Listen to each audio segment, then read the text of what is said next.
Assalamualaikum warahmatullahi wabarakatuh. Salam Yakuza. Yakin usaha sampai. Halo guys, welcome to SSK. Sharing seputar Kohati. Hey guys, pada video kali ini kita akan membahas mengenai pedoman dasar Kohati yang merupakan acuan dari Kohati itu sendiri. Jadi guys, PDK ini itu isinya terdiri dari mukadimah, bab-bab, dan pasal-pasal serta ayat-ayat yang menjadi acuan utama bagi Kohati dalam menjalankan roda kepengurusannya. PDK ini terdiri dari 11 bab dan 26 pasal. Jadi kalian udah penasaran kan gimana isinya? Tapi sebelum kita memasuki bab-bab dan pasal-pasal tersebut, tentunya kita harus membahas mukadimahnya terlebih dahulu. Kalau gitu, cekidot, langsung aja kita bahas. Jadi, udah aku spill gimana sih isi mukadimah itu. Nah, sekarang saatnya kita kupas satu persatu atau alinea per alinea. Oke, aku akan mulai bacain mukadimah dari pedoman dasar Kohati. Mukadimah. Sesungguhnya Islam adalah ajaran yang hak dan sempurna yang diridhoi oleh Allah Subhanahu wa taala untuk mengatur kehidupan umat manusia sesuai fitrahnya sebagai khalifah di muka bumi. Niscaya kewajiban mengabdikan diri semata-mata ke hadiratnya. Jadi, pada alinea pertama ini itu mengandung nilai keislaman. Bisa kita pahami bahwasannya Islam adalah ajaran yang hak dan sempurna yang diridhoi oleh Allah Subhanahu wa taala, dan Islam hadir untuk mengatur kehidupan umat manusia agar apa? Agar sesuai fitrahnya sebagai khalifah di muka bumi dan sebagai hamba Allah untuk mengabdikan diri semata-mata ke hadiratnya. Seperti itu. Lanjut ke alinea kedua. Di sisi Allah Subhanahu wa taala, manusia, baik laki-laki maupun perempuan, mempunyai derajat yang sama. Yang membedakan hanyalah ketakwaannya, yakni sejauh mana istiqomah mengimani dan mengamalkan ajaran-ajaran Islam dalam kehidupan sehari-hari. Jadi pada alinea kedua ini itu mengandung nilai kemanusiaan atau kesetaraan gender, ya sih, kesetaraan gender. Karena di sini jelas bahwa di mata Allah manusia itu sama, yang membedakan hanyalah ketakwaannya. Allah tidak memandang dia laki-laki atau perempuan, tapi Allah memandang ketakwaannya. Bagaimana cara mengukur ketakwaan tersebut?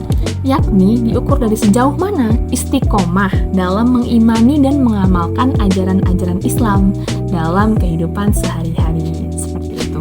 Oke, sekarang lanjut ke alinea ketiga. Perempuan adalah tiang negara. Bila kaum perempuannya baik atau berakhlakul karimah, maka negaranya baik. Dan bila perempuannya rusak atau mazmumah, maka rusaklah negaranya. Dalam kurung syair Arab.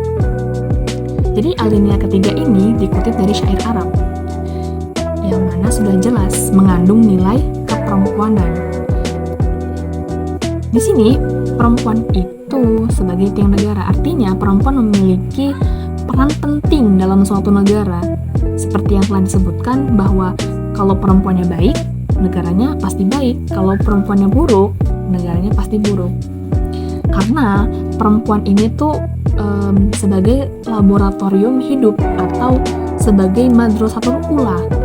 Madrasah pertama bagi siapa? Bagi anak-anaknya, bagi generasi-generasi yang dilahirkannya, yang dididiknya, seperti itu. Jadi jika perempuan yang mazmumah kemungkinan akan melahirkan generasi-generasi yang demikian juga gitu, karena memang perempuan inilah yang akan mendidik anak-anaknya, yang akan mendidik generasi-generasinya.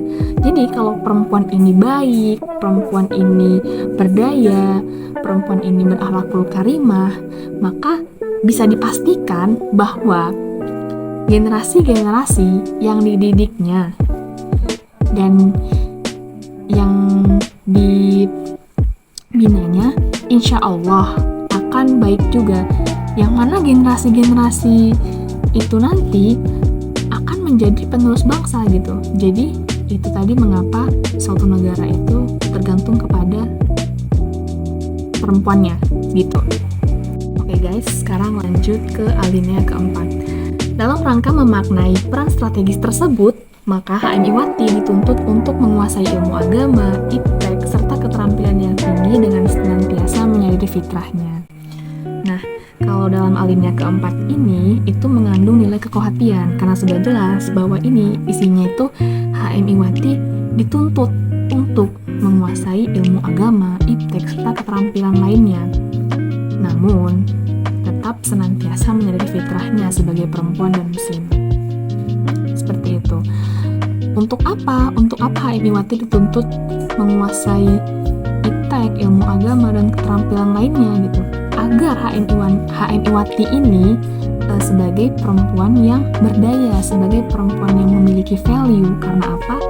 Karena kembali lagi HM Iwati ini perempuan, dan untuk memaknai peran strategis negara, yakni perempuan sebagai suatu peran yang sangat strategis di negara gitu. Untuk memaknai itu, maka HM Iwati ini harus berdaya dengan cara harus menguasai ilmu agama, iptek, serta keterampilan yang bermanfaat lainnya, seperti itu.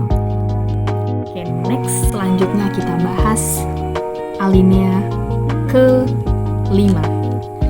Perempuan sebagai salah satu elemen masyarakat harus memainkan peran strategis dalam mewujudkan masyarakat adil makmur yang diridhoi Allah Subhanahu wa Ta'ala.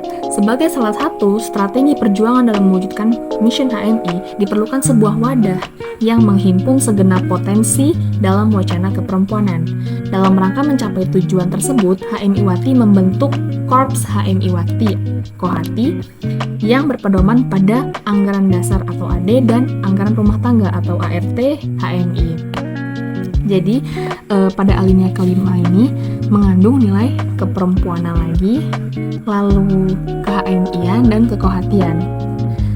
Karena di sini disebutkan bahwa perempuan sebagai salah satu elemen masyarakat yang harus memainkan peran strategis tadi.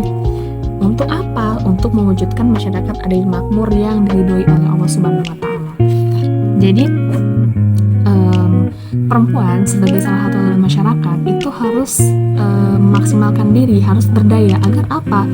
Agar mewujudkan tadi masyarakat adil makmur. Agar ketika perempuan ini berdaya, maka perempuan ini bisa ikut memberdayakan perempuan-perempuan yang ada di masyarakat tersebut, sehingga itu adalah salah satu jalan dengan perlahan-perlahan untuk mencapai itu tadi, masyarakat adil makmur yang diridhoi Allah Subhanahu wa Ta'ala. Lalu sebagai salah satu strategi perjuangan dalam mewujudkan mission HMI, diperlukan sebuah wadah yang menghimpun segenap potensi dalam wacana keperempuanan. Lalu, kenapa mengandung ke-HMI-an? Karena di sini jelas bahwa mewujudkan masyarakat adil makmur yang diridhoi Allah Subhanahu wa Ta'ala itu merupakan mission HMI. Artinya, HM Iwati yang merupakan perempuan pastinya, yang sebagai salah satu elemen masyarakat, nantinya dia akan membawa mission HMI. Dia harus mewujudkan masyarakat adil makmur dengan cara tadi. Banyak sih caranya sebenarnya, dengan cara memberdayakan perempuan-perempuan di sekitarnya, memberdayakan anak-anak, masyarakat, dan sebagainya. Itu merupakan step by step dari HM Iwati gitu. Lalu untuk memberdayakan HM Iwati ini agar menjadi perempuan yang maksimal atau perempuan yang berdaya untuk di masyarakat kelak, maka HMI ini membentuk Korps HM Iwati atau Kohati. Nah, di situ. Yang mana Kohati ini berpedoman pada AD dan ART HMI. Jadi seperti itu, Kohati itu dibentuk bukan untuk memisahkan diri, tapi tapi emang sebagai wadah untuk menampung aspirasi dan potensi-potensi untuk mengembangkan HMI Wati agar semakin berdaya gitu, menjadi perempuan yang berdaya. Jadi seperti itu, bukan untuk memisahkan diri dari HMI, tidak. Karena Kohati sendiri juga berpedoman pada ADART-nya HMI, nggak boleh bertentangan gitu. Jadi itu tadi, kenapa harus dibentuk Kohati, karena perempuan ini emang butuh wadah sendiri gitu, agar lebih leluasa aja gitu dalam speak up. Biasanya kan kebanyakan kan emang perempuan tuh lebih pede ketika sama perempuan kebanyakan. Lalu ya memang selain itu ya, kalau dilihat di organisasi-organisasi lain seperti PMII atau Muhammadiyah, NU, mereka semua tuh punya organisasi perempuannya sendiri gitu. Jadi bukan berarti untuk memisahkan diri, tapi emang perempuan khusus gitu, harus punya wadah istimewa gitu, wadah khusus untuk dia leluasa mengembangkan skill gitu deh pokoknya. Next, alinea ke-6, alinea terakhir.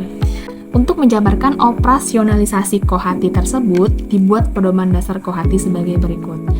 Jadi di sini bisa dilihat bahwa pedoman dasar Kohati itu dibuat untuk apa? Untuk menjabarkan operasionalisasi atau sistem gimana sih cara kerja Kohati dalam kepengurusannya, dalam menjalankan kegiatannya, dalam mencapai mission HMI, atau dalam pokoknya dalam semua wacana keperempuanan itu bagaimana sih operasionalisasinya. Nah, hal-hal itu diatur dalam pedoman dasar Kohati seperti itu. Oke guys, aku rasa udah cukup ya. Tadi kita bahas seputar Mukadimah PDK. Semoga apa yang kita bahas pada video kali ini itu bermanfaat bagi saya dan teman-teman sekalian yang lihat video ini. Jangan lupa ikutin terus video ini karena masih banyak video-video selanjutnya yang akan membahas pedoman dasar Kohati. Bye bye, see you next time.